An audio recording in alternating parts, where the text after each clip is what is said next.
हरिओम प्रिय दर्शकों, यदि आपकी मीन राशि या मीन लग्न है तो इस वीडियो को बहुत ध्यान से देखिएगा, समझिएगा। इस वीडियो में हम समझने वाले हैं कि ये जो 20 दिन हैं ये हमारे लिए कैसे रहेंगे, क्योंकि 4 जनवरी 2025 को ग्रहों के युवराज बुध का परिवर्तन होने जा रहा है। तो 5 जनवरी से क्या प्रभाव देखने को मिलेगा और ये 24 जनवरी तक गोचर करेंगे धनु राशि में। तो 4 जनवरी से लेकर 24 जनवरी देवगुरु बृहस्पति की मूल त्रिकोण राशि धनु में गोचर करेंगे और आपके यानी कि आपके ही अधिपति देवगुरु बृहस्पति हैं और आपके अधिपति ग्रह धनु के भी अधिपति हैं। वही देवगुरु बृहस्पति जो इनके परम शत्रुता रखते हैं ये। परंतु यहाँ पर समझने की बात यह है कि कोई ग्रह, अब जैसे हम बात करें शुक्र की, हम बात करें शनि की या अलग अलग ग्रहों की, तो उनमें से इनका डिफरेंस है। क्या डिफरेंस ये है कि जो कि हर एक ग्रह अपने अपने कारक तत्वों के साथ प्रभाव देते हैं, परंतु बुध के पास जो कारक तत्व है एक ऐसा कारक तत्व है, और भी क्षेत्र हैं परंतु एक ऐसा कारक तत्व है जो कि बुद्धि के अधिपति बुध को माना जाता है। और बुद्धि से ही सब कुछ होता है, चाहे कोई भी काम आप कर रहे हैं। तो इसलिए बुध के प्रभाव भले 20 से 25 दिन में परिवर्तन होते हैं, तो हमको लगता है कि 20 से 25 दिन में होने वाला क्या है, पर एक क्षण में ही लाइफ बदल जाती है। ये तो 20-25 दिन की बात है ना। तो इस बात का हमेशा जो है तो ध्यान में रखिए कि कोई भी ग्रह हो, जैसे हम अब बात कर लें चंद्रमा की, तो चंद्रमा जो कि 2.25 दिन में अपना परिवर्तन करते हैं, परंतु हमारे मन के अधिपति हैं जो कि बहुत महत्वपूर्ण है। तो इसीलिए बहुत ध्यान से देखिए, समझिए। यहाँ पर बुध किसी ग्रह से दृष्ट या युक्त नहीं है और आपके कर्म भाव में गोचर करेंगे। आपके सप्तमेश भी हैं और चतुर्थेश भी हैं। तो बुध का ये राशि परिवर्तन कहीं ना कहीं आपके कार्य क्षेत्र को बड़ा प्रभावित करेगा। कार्य क्षेत्र को लेके यानी जॉब यदि आप करते हैं, बहुत सावधान हो जाइए। जॉब यदि करते हैं तो उसमें कोई न कोई अड़चनें बाधाएं आ सकती हैं, और ख़ासकर उन लोगों के लिए ज़्यादा प्रॉब्लम होती है जिनका काम ऐसा, जैसे कोई सेल्स का काम करता है या उसके काम में परिवर्तन होता रहता है। जैसे कोई एक ऐसा व्यक्ति है जिसका एक सैलरी फिक्स है, एक काम फिक्स है, उसको यही करना है, तो उसको भी समस्याएं होंगी परंतु कम हो सकती हैं क्योंकि उसका काम एक निश्चित है। पर जैसे अब सेल्स का काम है, तो सेल्स के काम में क्या बहुत कुछ उतार चढ़ाव है, तो सेल्स ही, परंतु उसमें बहुत कुछ उतार चढ़ाव होता रहता है। ऐसे बहुत सारे काम हैं। तो इसलिए आपको विशेष रूप से अपने जॉब को लेके थोड़ा सा सावधानी बरतने की आवश्यकता है कि क्या कर रहे हैं क्या नहीं कर रहे हैं। इस समय मेहनत खूब करिए, है ना। ये मत सोचिए कि बस जो जैसा चल रहा चलने दो, मेहनत करने की आवश्यकता है।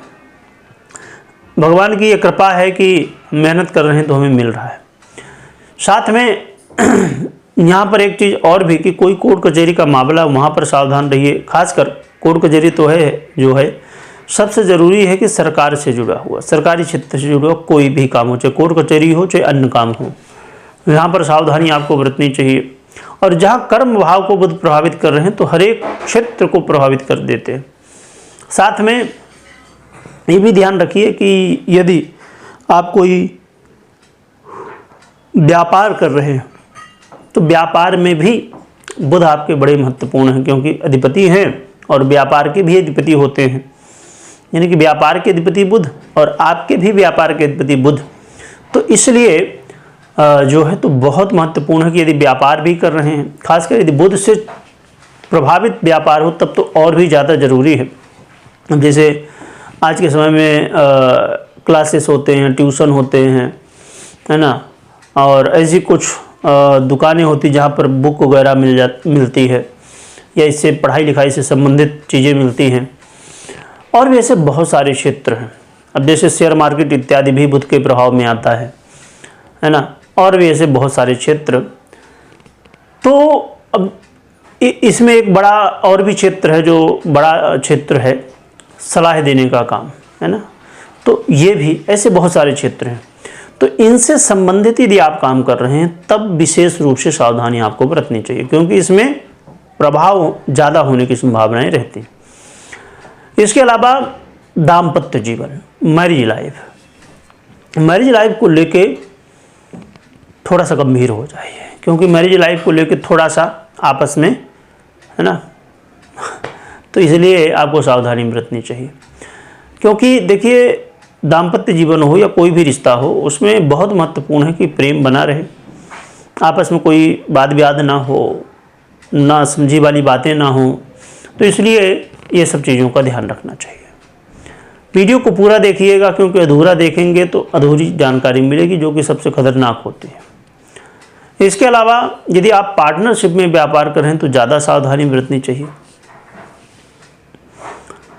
एक अच्छी बात यहाँ पर यह है कि ये जो सब समस्याएं होंगी आपके जीवन में, परंतु ऐसा कोई व्यक्ति जो आपका हो सकता है मित्र हो सकता है आपका कोई पहचान का हो, हितैषी हो, ऐसा कोई व्यक्ति जो आपको सहयोग कर सकता है इन प्रॉब्लम से बाहर निकलने के लिए। तो आप जो है तो इस बात का ध्यान रखिए कि यदि किसी का सहयोग लेने की आवश्यकता पड़े तो लीजिए, है ना, तो ये अच्छा रहेगा। प्रॉपर्टी से संबंधित या गाड़ी वाहन से संबंधित कोई भी काम कर रहे हैं, वहाँ पर थोड़ा सा आपको सहूलियत मिलेगी, वहाँ पर लाभ मिलने की संभावनाएं देखी जाएगी। या पब्लिक सेक्टर से संबंधित काम कर रहे हैं तो भी यहाँ पर आपको लाभ होता हुआ दिखाई देगा। तो देखा जाए तो कुछ ऐसे क्षेत्र हैं जहाँ पर बुध आपको अच्छे प्रभाव भी दे रहे हैं, परंतु समस्याएं ज़्यादा है। क्या उपाय करना चाहिए? परंतु हमेशा आप जो है तो इस बात का ध्यान रखिए कि मैं हमेशा बताता हूँ, फिर भी बता रहा हूँ, क्योंकि बहुत सारे नए दर्शक भी होते हैं, कि कोई भी निर्णय हो, छोटा हो बड़ा हो, जैसा भी हो, उसको लेने से पहले यदि आप, जैसे आपने अभी सुना, तो ये गोचर का प्रभाव है, परंतु आपकी पर्सनल जन्म कुंडली क्या कह रही है इसे भी समझ लीजिए। बिना पर्सनल जन्म कुंडली के कोई भी निर्णय नहीं लेना चाहिए, ये बहुत ज़रूरी बात है। जो कि मैं एक बार किसी का कमेंट पढ़ रहा था, कोई दर्शक थे, तो उन्होंने कमेंट किया कि हमने सुना था आपके वीडियो में कि ऐसा ऐसा होने वाला, तो हमने ऐसा निर्णय ले लिया, परंतु रिजल्ट नहीं दिखा। तो अब जो कि मैं हमेशा बताता हूँ, और कई दर्शक ऐसे थे कि जिन्होंने कहा कि आपने जैसा कहा तो वैसा हुआ, बहुत बढ़िया हो गया ऐसा। तो देखिए, चाहे अच्छा हो रहा हो चाहे बुरा हो रहा हो, इसमें आपकी जन्म कुंडली का बड़ा हाथ होता है। तो इस बात का ध्यान रखिए। उपाय की हम चर्चा करें तो उपाय में जो है तो ज़रूरी है कि आप नित्य प्रति भगवान राम की आराधना, या और भी अच्छा होगा कि राम दरबार की आराधना करिए। साथ में बच्चों को कुछ मीठी चीज़ें खिला दीजिए, है ना, जो उनको पसंद आए मीठी चीज़ों में, तो बच्चों को कुछ खिलाइए मीठी चीज़ें, इससे भी आपको अच्छे रिजल्ट देखने को मिलेंगे। तो ये उपाय आप कर सकते हैं। और एक बात मैं बता दूं, जो दर्शक अभी तक बने हैं, वैसे तो ज़्यादातर लोग पहले ही भाग जाते हैं, और यही कारण होता है कि कन्फ्यूजन रह जाता है। एक चीज़ मैं बता दूं कि अब समझिए, हमने चर्चा की बुध की, पर 8 ग्रह और भी हैं, वो अच्छे प्रभाव भी दे रहे होंगे। ज़रूरी थोड़ी कि हर ग्रह बुरा प्रभाव ही दे रहा हो, इसलिए कभी भी डरने की आवश्यकता नहीं है। सावधान, ज्योतिष का मतलब एक ये है कि आपको मालूम हो गया कहीं जाना है, आपको दिल्ली से मुंबई जाना है, तो आपको पता है कि रास्ता है ये रास्ते में यहाँ ट्रैफिक है, तो मैं ये दूसरे रास्ते से चला जाऊँ, ठीक है। तो इसलिए मालूम होना चाहिए कौन कौन सी प्रॉब्लम है, उन्हें हम कैसे हैंडल कर सकते हैं, क्या सुधार कर सकते हैं, है ना। तो इसलिए इसमें डरने की आवश्यकता कभी भी नहीं होती है जानकारी लेने की, समझने की, उसके अनुसार हमें अपना काम करने की। तो इस बात का हमेशा ध्यान रखिए। वीडियो देखने के लिए बहुत बहुत धन्यवाद।